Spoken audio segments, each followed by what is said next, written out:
First off, I want to draw attention to a new page on my website I call the Researching the Rising portal.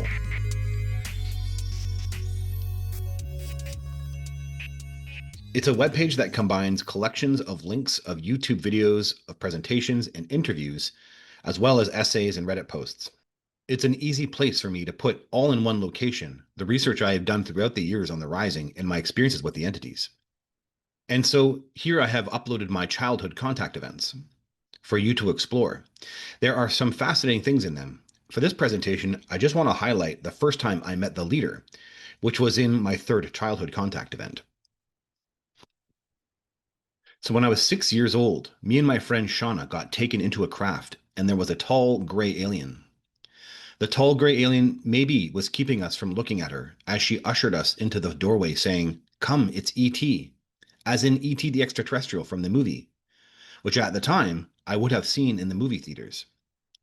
We walked into a white room with no visible walls and loosely arranged square blocks of different height to sit upon, with 15 or so children spaced out randomly. We were encouraged to sit down cross-legged. In the center of the room was a man in a white gown with a brown-skinned, bald cone head that looked like E.T.'s. His eyes were large and bright yellow with slits like cat eyes. He had a crooked witch-like nose and a normal thin man's jaw and mouth. We were all mystified by him, even though he had such a strange face. He said in telepathy, "Hello," and as he does, he purposely keeps his human mouth looking shut tight, like this. My childhood mind thinks to itself, wow, he's speaking with no words. He continues with distinct telepathic imprints that translate to the following phrases. We are friends. I am the great constructor, and you are my children. We've come from long ago, from ancient of days, and need your help. You will be rewarded when the time is right. You won't remember this or know our meetings are happening. Be at peace. The rest of the childhood contact events are focused on assessing me and a bunch of children. It really sets the stage for the Rising and what they did with me. So these childhood contact events are available on my website through the Researching the Rising portal if you're interested in exploring them. First contact event, Coquitlam, October 1993, and I was 16 years old. It occurs coming on my way home from hanging out with friends. This is where I lived at the time in Coquitlam, and this is the city of Vancouver in BC, Canada. So I was in the suburbs of Vancouver at the time. This is the junior high school that I went to. And though I was in high school at the time, actually my high school is right there, funny enough, at that moment I was coming home and I lived over here and I wasn't going to go through the park. Instead, I went across the road and followed the road. This is Como Lake. And I was kind of like hiding because it was nighttime and I didn't want to be seen. I thought I could get jumped. So I was kind of keeping more towards the forest. And this was a junior high school. And this is it here. And this was my path of travel. That building wasn't here at the time, and this field wasn't developed as well too. So as I got to the field where it was darker, a bulbous-headed creature, short and thin, literally fell from the sky and landed on its 2 feet several paces in front of me to my left. What happened next was pure terror and panic. I couldn't have moved more than a foot or two when I was frozen in my attempt to get away. One leg bent in the air, arms out, full running position. And yet I didn't fall over. I was being suspended in the air somehow. Being frozen put me into a state of downright terror, and I began pushing with all my might to move. I heard it say in my head, "You won't be able to move no matter how hard you try." My panic increased, and I tried even harder to push. It reassured me with sincerity and concern. "It's okay, we're not going to harm you. We're friendly." I now interpret this entire interaction as occurring outside of time. And I'm convinced the frequency field change, the God field change, the consciousness field change had opened the childhood memories. But the ethereal mind, thinking it's the 16-year-old teenager, doesn't really know what's going on. I now know I'm actually slightly unconscious while she is getting my attention outside time. For me, waking up to these memories, my body and physical tissue brain in stasis explains why I never grew up with any knowledge I had ever contained that fear like I had experienced on that field. That terror experienced behind my life is shocking to awaken to at a later period. It never gets contained by my physical tissue brain, but I do experience it just in a different part of my awareness. I eventually agree to go with them and get beamed up. With a bright flash, I was gently but quickly pulled up by a force, passing the treetops and into the low lying clouds with their cold, moist air on my skin. I wrote, I experienced an overwhelming, joyful surge of energy, which I knew was connected to me praying to be abducted. It wasn't a joyful surge because my prayer was answered. It was joy from some deeper part of me that knew it was time for whatever this was to occur. I could only define this energy surge now as the first time I experienced my spirit, though I didn't understand it like that at the time. It showed me I was connected to what was happening in a much larger and deeper way that was new to me. Okay, so this first contact event has some complexities, and they will all make sense soon. But just trust me for a second. So I'm 100% convinced the craft, the beam of light, briefly puts me back into time. There are four clues I have to this deduction, and an understanding about why the entities would even do this, which I'll explain. The first deduction is that the memories contain physical sensations, as I explained previously, telling me my physical brain is recording environmental details. There are 2 points I'll talk about in a bit, but the next one, it explains the extreme emotional change from terror on the field to elation and joy as I'm being pulled up to the craft. I experienced an overwhelming, joyful surge of energy from some deeper part of me that knew it was time for whatever this was to occur. It showed me I was connected to what was happening in a much larger and deeper way that was new to me. For a long time, I didn't fully understand this, but now know that my own higher self is excited for the rising. For a while, I've been saying that the phenomenon is a God phenomenon because it utilizes and can express the unified field. Well, I think if it's on that God level, it would undoubtedly also then be an oversoul phenomenon. The phenomenon is an oversoul phenomenon, and that's how it expresses itself in my contact events. So this experiment with the beings goes right up to the level of my higher self, which intelligently plans out my lives in the afterlife. And it was excited for the scale of evolution that was planned. Think about it. No other life of mine in my past life history, at least as far as I could know, could offer an evolutionary step like this. Simply, the mysterious, ecstatic joy I experience going up to the craft is my higher self excited for my ethereal body's evolution. This connection to my own higher self was facilitated by the beam from the craft, which felt like God. So the beam itself kind of adds a purity to the whole scenario. And this intense purity I could feel from the beam, the higher self kind of just came through it in this joyful excitement. So this purity that it put me into allowed me to have an experience of my own higher self, which was super excited for this event.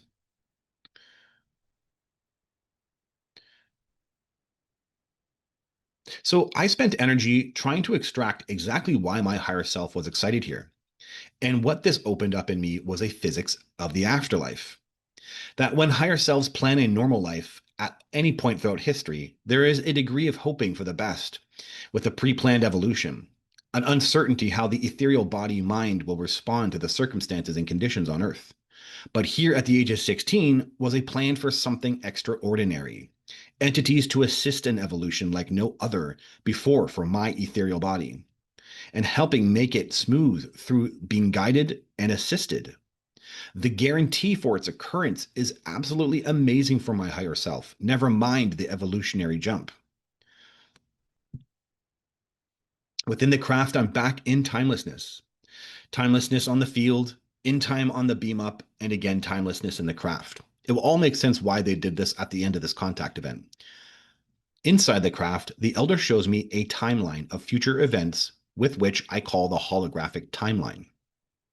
Something not known to me until I went over this and with my new method of analyzing the memories was my higher self emanated from these timelines. I said in a prior presentation that it felt like some portion of my higher self was plugged into a computer somewhere and manifested as these timelines. That was in reference to the fourth and fifth contact event, but I was unclear it was happening here at the age of 16. But it was. It was just my 16-year-old mind had no frame of reference for that vibration. This timeline emanated a sacred feeling of the higher self, like an altar. but received by a teenage mind that had no frame of reference for it. Just an aside. After all this analysis, I'm thoroughly convinced all this tech is from the leader species. I don't know how to explain that fully, just that it all feels as though it all comes from him. After the agreement is made and I have a medical procedure, they bring me to the White Room, which had this magnificent archway I call the butterfly space archway, for lack of a better term. The door opened into a glass like archway about 10 feet in length, with colored light bands shimmering against a black background. They penetrated my being with a pronounced energy or sensation representing metamorphosis, butterflies, evolution, or transformation, endowed with beautiful space mysticism. Indeed, this magical archway felt like it was preparing me for the space beyond, or possibly hinting at what was about to occur. This moment is uncapturable with words. My 16-year-old mind cannot contain it, but the butterflies are of the God field, and they are touching my higher self. That's why it's penetrating me. God is in the butterfly light bands, and it is absolutely magnificent that the leader species can capture the field in some kind of programmable way. It was so profound that it really was on a different level from all the other consciousness holograms I'll experience. Another interesting fact is I'm now certain the gray DNA in me was activated by this archway. So, in all regards, I'm being transformed. We proceeded into an impossibly massive, white, featureless room with no apparent walls, ceiling, or floor. It felt as if I was walking on top of empty space, on shimmering air. I didn't understand it at all. The space had an instant effect on me. Shimmering gold and white light bled from my hands and body. My diaphragm was flexing as if I couldn't grab air, and my body was in a state of excitement. I was in absolute shock and awe of this environment. This is the home of my God experience with the entities. Without even transforming into an orb, the room feels like it is above space, time, and duality. It's everything God, yet amplified. This is dimensional tech to its core. And again, my alien DNA is amplified in this room. My diaphragm was flexing as if I couldn't grab air. I am now convinced that the reason my diaphragm is flexing is because I'm in timelessness. There is no air in the room. My body is in stasis, so it doesn't matter. And I'm in shock with a natural memory response of trying to grab for air. I've never understood this before, but after spending time with this memory, I'm certain that this is what was happening. Immediately, the room began to vibrate, and simultaneously, we all began levitating. It felt as if the cells of my body were vibrating, and I watched in shock as the molecules in my hands and arms began to bleed bright white light. All the beings in the room, including myself, began to dissolve or phase. As my cells faded and the energy of my arms, legs, and even my head collapsed into a ball of light, my awareness and visual perception remained intact. So I've long framed it that my body dissolved as I transformed in the White Room into an orb. But when I meditated on the afterlife vision and crossed them with the sensations of my alien DNA, I could feel it was active. And this had me wondering that maybe my whole entire body, DNA and all, had in fact collapsed into a plasma form instead of phasing. We have cases of non human intelligence being orbs and then fully forming into bodies. And I'm now wondering if this is what this was. Not a phasing of my body, but the genetic material all collapsed into a plasma light body. When you get to the minutiae of these details and start analyzing the sensations, there's small things like this that come to light.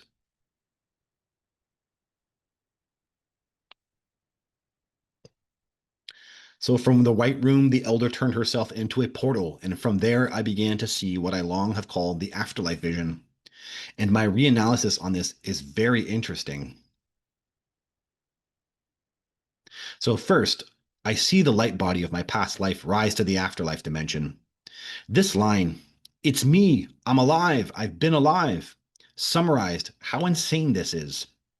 I'm simultaneously witnessing something in the past, but it's also the present. Time is an illusion, so all events that have ever existed exist now. So I'm saying I'm alive because it's the present. But the passage of time also exists in the afterlife dimension because I feel it. This moment occurred, what felt like 70 years ago. And that's why I'm also saying I've been alive. This is a strange moment of timelessness and time together, of the illusion of time, and yet time is still a real principle of the universe. And what I witness right here is what we call the light body. And our light body is a piece of the God body. It is a piece of the pure higher self. When we say we are God, we are saying we are that light. And pure hearts can hold this light of the light body. And all the tech I was interacting with up to this moment is on the same level as the light body. It's just so profound to witness this, and it doesn't stop. So the light body moves into the afterlife dimension and transforms into the higher self, the oversoul. Okay, so I have some very interesting things to talk about here, and this is the perfect place to put them. So when I did my presentation on exploring the phenomenon's connection to the afterlife, after conducting so much research and reading about people's between life regressions that they have done, on their past lives, I realized I would be able to do that also on the afterlife vision.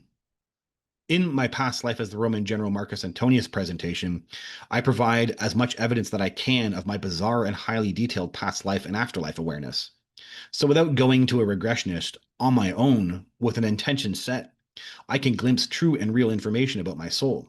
So on my own, I attempted to see this event right here, the first person perspective of my Jewish past life from the 1930s going into the afterlife, and I got it. And so, yes, I experienced the first person pain of that Jewish soul going up to the afterlife and transforming as it entered this other realm.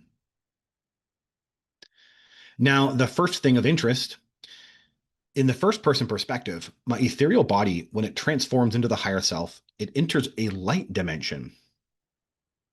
But when I was observing in third person in the afterlife vision, I saw that it was in outer space, above the Earth's atmosphere in lower Earth orbit. It was an extra detail that I never made note of, but it was actually like my 16-year-old orb self was observing their interaction through a filter of some kind. That's why I put these lines here. There's an impression that the orb is watching through something, and like there's something in the way or a field, and it's able to observe through it.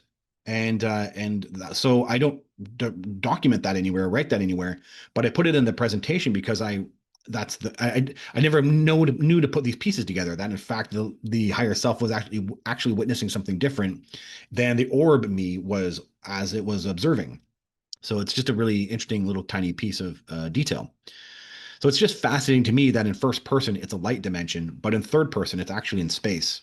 Meaning for me, that light dimension of the near death experiences actually occurs in the thinner dimensions in space, but appear as a light dimension in the first person. The most android gray alien I've interacted with. The second interesting thing was this little guy was the most robot-like of all gray aliens I would encounter in my physical form. It comes off as a satellite, but still interacting in these thinner dimensions. And by the way, my higher self is not fazed by this. Like maybe it's normal. The elder does overlay an image of my higher self. So I describe in my book that I was convinced the elder herself overlays an image of the higher self with this detail, a Syrian Persian looking with a beard and a white gown. In first person, yes, my past life me transforms into a figure. And yes, it does kind of look like this, but not all this extra detail. But I'm in such an altered state, I personally have trouble identifying what that oversoul looks like. So I can't say if it had a beard or white robes or was Persian looking, but it still has some type of archetype like it. Otherwise, it does feel like the elder overlays the extra details, like it really kind of has an image like this. As my orb is observing it, it has detail. And then when I'm having a first person experience of it, it might be said to just be like a light body, like a giant, like a full and complete light body. But it may have had, it's like so weird. It's a weird state. It may have had some of these details. Or at least when you observe it from a third person, it may have had some of these details. It's hard to like nail down actually, but it doesn't look as crisp as I guess that may be the word to say it, as crisp or clear as it does from this third person vantage.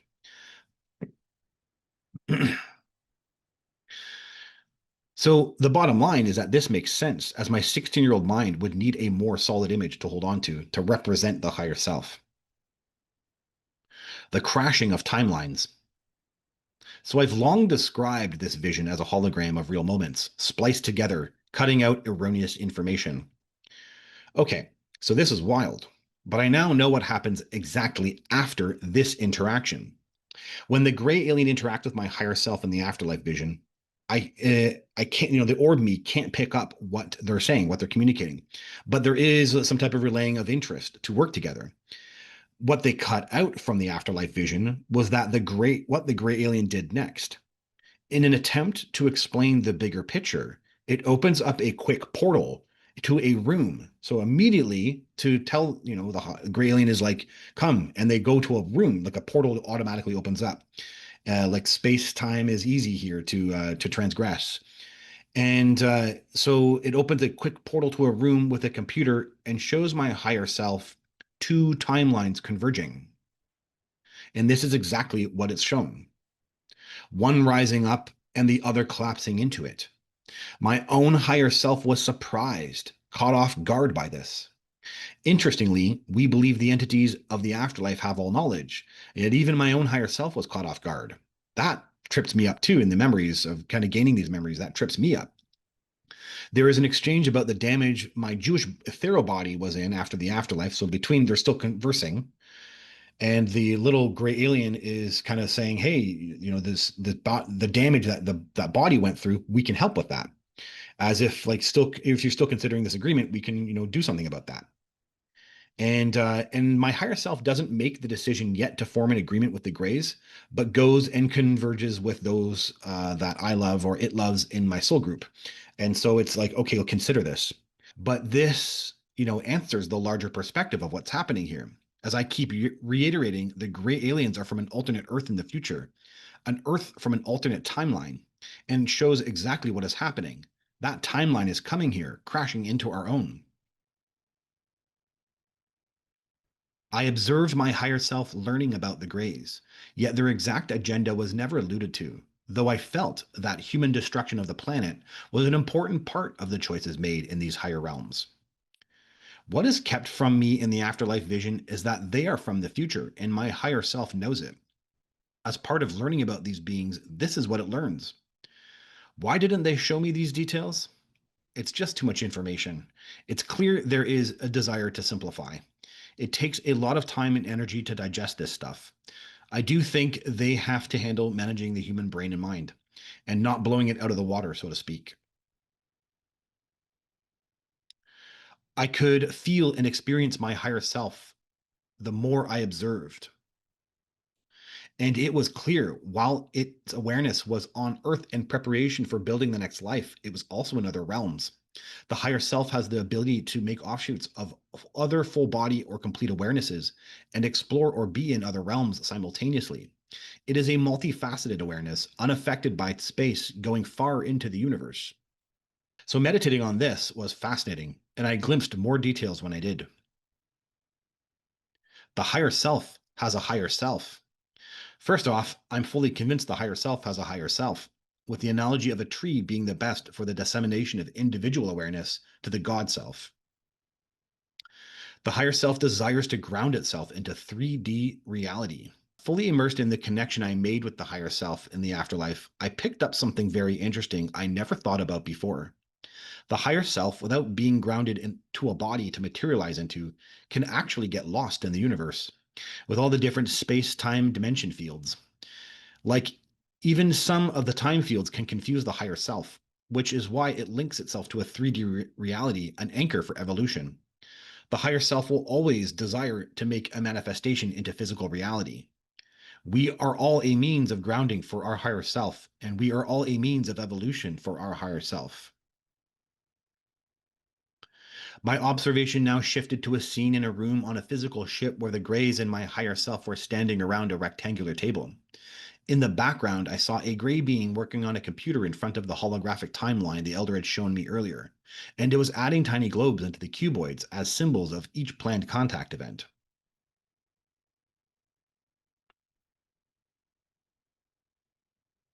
The Gray's methods were advanced even for my higher self.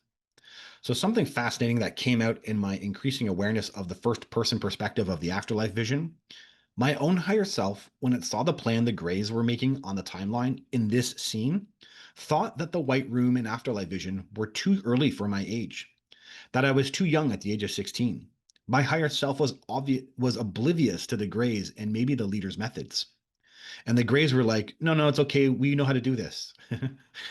My higher self was unfamiliar with their methods. So everything the Greys were doing from this afterlife vantage point was so advanced, even for my higher self. Again, I just loved learning these little details. The leader was there. The other thing I'm convinced is the leader is there at the end of the table. In my hypnotic regressions, I kept believing someone else was there at the end of the table, but couldn't see them. So now I'm convinced it's the leader, cut out of the afterlife vision. The elder was in this room, in ethereal form, and floated herself on the table, overlaying her body with my own, making an imprint in the gel of this energy cocoon, embedding her own vibration within my vibration. I willingly understood this meant she would be able to observe and study from within, in line with the agreement. The dual soul is a God field frequency. So, some interesting detail I learned with my method. My higher self knows fully the elder did this, and from its perspective, enriches the depth and vibration of my ethereal body. That vibration is a frequency connected to timelessness and spacelessness, to the God field. The resident dual soul desires the host soul to become entrained with the higher self to link to it. Also interesting, the dual soul was activated from the very beginning of the White Room scene, from the butterfly archway. It's like an activated frequency, and there is something so wild here. The dual soul in me is energized by the afterlife scene. So, right, I'm watching this as an orb. So I already have all of this in me at the time. Right. So I already have the elder in me as a dual soul. So the dual soul in me is energized by the afterlife vision, right? Like it's captivated by it. There's something here about the resident dual soul has the host soul see the host soul's highest purity and highest self, and then becomes linked to the host soul's higher self during the process of entrainment. The elder, the resident dual soul at this moment, wanted me to become enlightened by seeing the higher self. So she wants this moment, right, to for me to get on this kind of same level as her. She becomes linked to it in the process.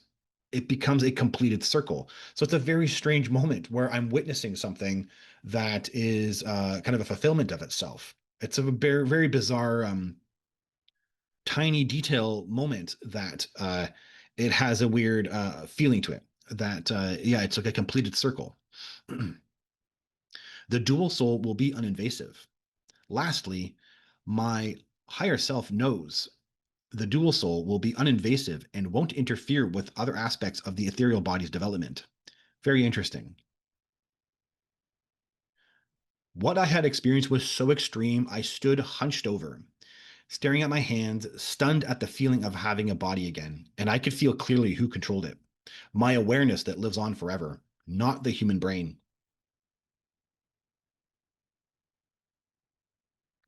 So I now understand this moment. My ethereal body as an orb raised to the level of the oversoul in the pure afterlife. Entrainment is when something with a higher vibration raises something with a lower vibration. And that's what is happening here. The orb me gets on the level of my higher self by simply exposing it to me in a shared experience. So, what I report here is an extremely visceral sensation of controlling my body after being energized in the pure afterlife. After the white room, outside in the hallway, my body was coming down from having been transformed. It was shimmering. My cells seemed to be alive and filled with light. So I now have a grand understanding about why the cells of my body felt like they had light in them. They were entrained with the higher self. More evidence for me that my body truly was in a plasma state during the afterlife vision. My spirit was entrained by my higher self, and my cells were equally entrained. As I came out of the afterlife vision and came out of the white room, I began using my mind and registering my body when the body entrained cells began to be seen as light.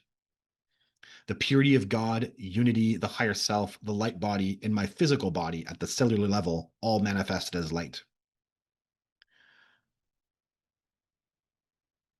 So then she shows me the mystic book, right? The elder with a book in her hand, showing it to me. I could see their script glowing metallic blue, while abstract red and yellow 3D holograms came out of the pages, seeming to represent ideas that didn't make sense to me. As I stared at the book, it emanated a mystical power, becoming hypnotic, when a feeling overcame me that this was another spiritual or ritualistic event. Startled, sections of the book began entering my mind, like my brain was a vacuum or a hard drive, and it was being downloaded. At the time, I was just a recipient to these strange and fascinating events happening around me, unclear how they were occurring. Alien implant tech that interacts with my ethereal body.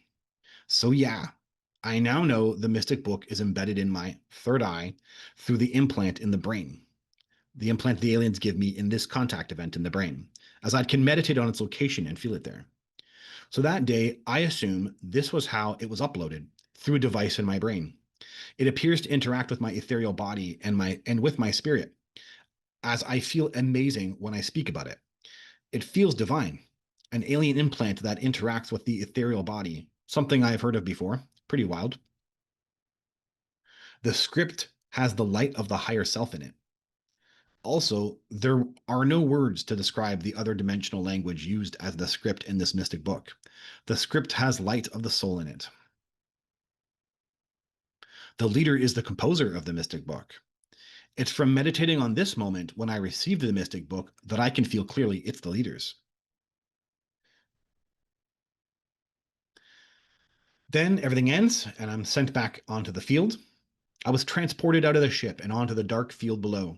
I heard a booming voice in my head say, "Go home," after which my memory of the whole event was taken from my mind, and remarkably with it, the awareness I had of my higher self and the sensations and experience in the White Room.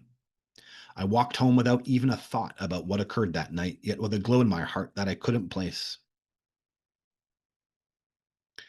So my entire understanding about this contact event and its role has changed. First off, on the field, I met the elder outside of time. Then I was beamed up to the craft in time. The entire contact event in the craft is outside time. The White Room feels like it's further outside time, and I don't have any explanation for that. Just that, there's this idea of voids of timelessness, and then, you can go further down that void, and all of a sudden there's more space, there's more time, or there's more open, something is grander is there down that rabbit hole of further outside time.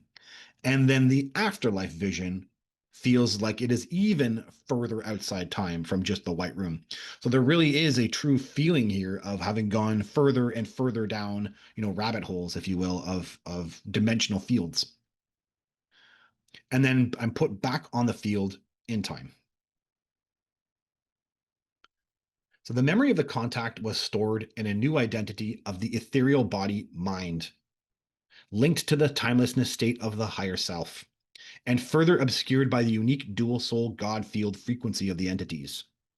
Further, with the command from the elder to not look at the contact event, combined with my own higher self's desire to not look at the contact event, and with the state being too extreme for my own 16-year-old mind anyway, even though the beam up to the craft was in time, it was still obscured from my awareness. So, with this, my physical tissue, brain, and body had no knowledge of the run in on the field that night. Just a lingering glow in my heart, which was produced by my ethereal body. It was a feeling that something exciting was going to happen in the future. And since I was a musician, I could only assume I was feeling intuitions about future success in that regard. I like to add this. I'll be adding one of these at the end of every contact event, a third person perspective. If someone had witnessed the contact event from a third person perspective, I'm convinced they would have seen a teenager walking across the field in the dark, then a beam of light and the appearance that he may have gotten taken up in it in a prolonged rise, and then the next split second he would have been walking again on the field as if nothing had occurred. I may not have known what happened to me, yet all these years later, the dream that night is still fresh in my memory. In it, I was floating above the treetops over my old junior high school, Dr. Charles Best, the location of the contact event, and upon awakening was overcome by an incredibly deep sense of mysticism. In awe, the next day, driving to run an errand, I purposely went out of my way to visit the old school. Stopping the car and looking at the treetops, it felt like my dream was a real event. And even though I recalled walking the field the night before, my mind couldn't conceive of what actually happened. I simply associated the unusual dream and its mystical feelings to my mind expanding from reading communion. The beam up to the craft in time is to ground the sensations that night. One of the reasons that the beam going up to the craft is in time, I'm certain, is to give my mind something to grab onto for the intense feelings and sensations and emotions. It anchored the intensity, which then produced a baffling dream, which then allowed it to become a marker years later when I needed to unravel the contact. I found God at the age of 16. Meditating on this dream was very interesting. I found God that night, my higher self, but cut off or obscured.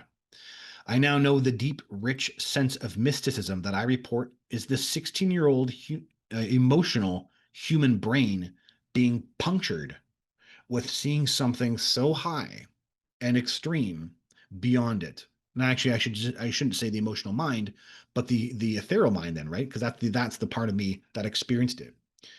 And then it was obscured by then that's dumped into the human brain as I'm put back into time.